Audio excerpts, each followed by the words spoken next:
ಸರ್ವರಿಗೂ ನವರಾತ್ರಿಯ 3ನೇ ದಿನಕ್ಕೆ ಸ್ವಾಗತ. ಇಂದು ದೇವಿಯ ಚಂದ್ರಘಂಟ ಅವತಾರವನ್ನು ಪೂಜಿಸ್ತೇವೆ. ಏನಿದು ಅವತಾರ? ಬ್ರಹ್ಮಚಾರಿಣಿಯಾದ ದೇವಿ ಪಾರ್ವತಿ ಶಿವನಲ್ಲಿ ತನ್ನ ತಂದೆಯ ಬಳಿ ಒಂದು ಕನ್ಯಾಭಿಕ್ಷೆಯನ್ನು ಕೇಳು ಎಂದು ಹೇಳಿದ ಮೇಲೆ ಏನಾಯಿತು ಅಂತ ಇವತ್ತು ನಾವು ತಿಳಿದುಕೊಳ್ಳೋಣ.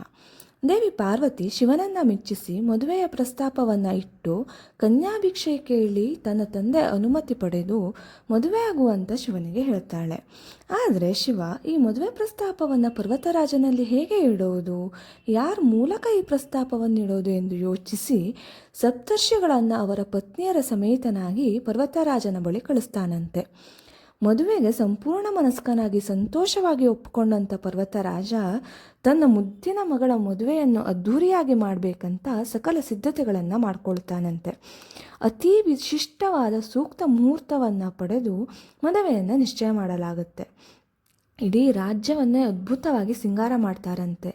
ದೇವಾನುದೇವತೆಗಳು, ಋಷಿಮುನಿಗಳು, ಯಕ್ಷರು, ಕಿಂಪುರುಷರು, ಗಂಧರ್ವಾದಿಗಳು ಹೀಗೆ ಎಲ್ಲರೂ ಶಿವ ಮತ್ತು ಪಾರ್ವತಿಯರ ಮದುವೆಯನ್ನು ನೋಡೋಕೆ ಬಂದು ಸೇರ್ತಾರಂತೆ. ಪಾರ್ವತಿಯಂತೂ ಜಗದೇಕ ಸುಂದರಿ. ಇನ್ನಷ್ಟು ವಸ್ತ್ರಾಭರಣಗಳು, ವಜ್ರ ವೈಡೂರ್ಯಾದಿಗಳನ್ನು ಹಾಕಿ ಚಂದ್ರನನ್ನೇ ತನ್ನ ಆಭೂಷಣದಂತೆ ಧರಿಸಿ ತಯಾರಾಗ್ತಾಳಂತೆ. ಚಂದ್ರನನ್ನು ಗಂಟೆಯಂತೆ ಧರಿಸಿದ್ದರಿಂದ ದೇವಿಯ ಈ ರೂಪವನ್ನು ಚಂದ್ರಘಂಟ ಎಂದು ಕರೆಯುತ್ತಾರೆ. ಇತ್ತ ಶಿವನ ಗಣಕ್ಕೆ ಖುಷಿಯೋ ಖುಷಿ. ಅವರು ತಮ್ಮ ಶಿವನಿಗೆ ರೆಡಿ ಮಾಡಿ ಕರ್ಕೊಂಡು ಹೋಗ್ಬೇಕಲ್ವಾ. ಹೇಳಿ ಕೇಳಿ ಪಿಶಾಚಗಣ ಅದು. ಸ್ಮಶಾನದಲ್ಲಿದ್ದ ಬೂದಿಯನ್ನೆಲ್ಲ ಶಿವನಿಗೆ ಹಚ್ಚಿ ತಲೆಬುರುಡೆಯ ಮಾಲೆಯನ್ನು ಹಾಕಿ ಸರ್ಪಗಳನ್ನೇ ಸುತ್ತಿ ಶಿವನ ವಾಹನವಾದ ನಂದಿ ಮೇಲೆ ಕೂರಿಸ್ಕೊಂಡು ವಿಚಿತ್ರವಾದ ಶಬ್ದಗಳನ್ನು ಮಾಡ್ತಾ ಕೂಗ್ತಾ ಕಿರುಚಾಡ್ತಾ ಮದುವೆಗೆ ಹೊರಡ್ತಾರಂತೆ. ಮದುವೆ ಈ ದಿಬ್ಬಣವನ್ನು ದೂರದಿಂದ ನೋಡಿದಂಥ ಜನರು ಹೆದರಿ ಓಡಿ ಹೋಗ್ತಾರಂತೆ.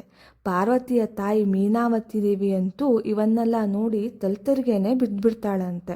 ತನ್ನ ಮುದ್ದಿನ ಮಗಳನ್ನು ಈ ಶಿವನಿಗೆ ಹೇಗಪ್ಪ ಮದುವೆ ಮಾಡಿಕೊಳ್ಳೋದು ಎಂದು ಯೋಚಿಸ್ತಾಳಂತೆ.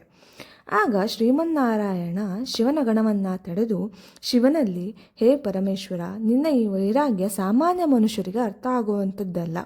ನೀನು ಇಂದಾದರೂ ಒಳ್ಳೆಯ ಆಭೂಷಣಗಳಿಂದ ತಯಾರಾಗಿ ಬಾ ಎಂದು ಹೇಳಿ ಅಪ್ಸರೆಯರನ್ನು ಕರೆಸಿ ಶಿವನನ್ನು ಸುಂದರವಾಗಿ ತಯಾರು ಮಾಡಿ ಸುಂದರೇಶ್ವರನನ್ನಾಗಿ ಮಾಡಿ ಕರ್ಕೊಂಡು ಬರ್ತಾರಂತೆ. ಆಗ ಮೀನಾವತಿಯೂ ಸಹ ಸಂತೋಷದಿಂದ ಅಳಿಯನ ಪಾದ ತೊಳೆದು ಬರ್ಮಾಡ್ಕೊಳ್ತಾಳಂತೆ. ನಾರಾಯಣನ ಯಜಮಾನಿಕೆಯಲ್ಲಿ ಬ್ರಹ್ಮದೇವರ ಪೌರೋಹಿತ್ಯದಲ್ಲಿ ಸಂಗೀತ, ನೃತ್ಯ, ವೇದ ಮಂತ್ರಗಳ ಗೋಷ್ಠಿಯೊಂದಿಗೆ ಪಾರ್ವತಿ ಪರಮೇಶ್ವರರ ಮದುವೆ ನೆರವೇರುತ್ತಂತೆ. ಚಂದ್ರಘಂಟ ಅವತಾರದಲ್ಲಿ ದೇವಿಯು ಸಿಂಹಾರೂಢಳಾಗಿ ದಶಭುಜಗಳಲ್ಲಿ ಸುದರ್ಶನ ಚಕ್ರ, ಧನಸ್ಸು, ಬಾಣ, ತ್ರಿಶೂಲ, ಪಾಶ, ಕಮಲ, ಕಮಂಡಲ, ಜಪಮಾಲೆ, ಗದೆಗಳನ್ನು ಹಿಡಿದು ಅಭಯಹಸ್ತಳಾಗಿ ಸರ್ವಾಭರಣ ಭೂಷಿತಳಾಗಿ ಚಂದ್ರನನ್ನೇ ಧರಿಸಿ ತನ್ನ ಅದ್ಭುತವಾದ ರೂಪದಲ್ಲಿ ಕಾಣ್ತಾಳಂತೆ. ಹೀಗೆ ಚಂದ್ರಘಂಟಳಾದ ಪಾರ್ವತಿಯ ಕಲ್ಯಾಣವು ಶಿವನೊಂದಿಗೆ ನೆರವೇರುತ್ತೆ. ಈ ಕಥೆಯನ್ನು ಕೇಳೋದ್ರಿಂದ ಒಳ್ಳೆಯ ದಾಂಪತ್ಯ ಜೀವನ, ಸುಖ, ಸಂತೋಷಗಳು ಪ್ರಾಪ್ತಿಯಾಗುತ್ತೆ ಎಂಬ ಪ್ರತೀತಿ ಕೂಡ ಇದೆ. ಇನ್ನೊಂದು ಅವತಾರ ಸರ್ವರಿಗೂ ಮತ್ತೊಮ್ಮೆ ನವರಾತ್ರಿಯ ಶುಭಾಶಯಗಳನ್ನು ತಿಳಿಸ್ತಾ ನಾಳೆ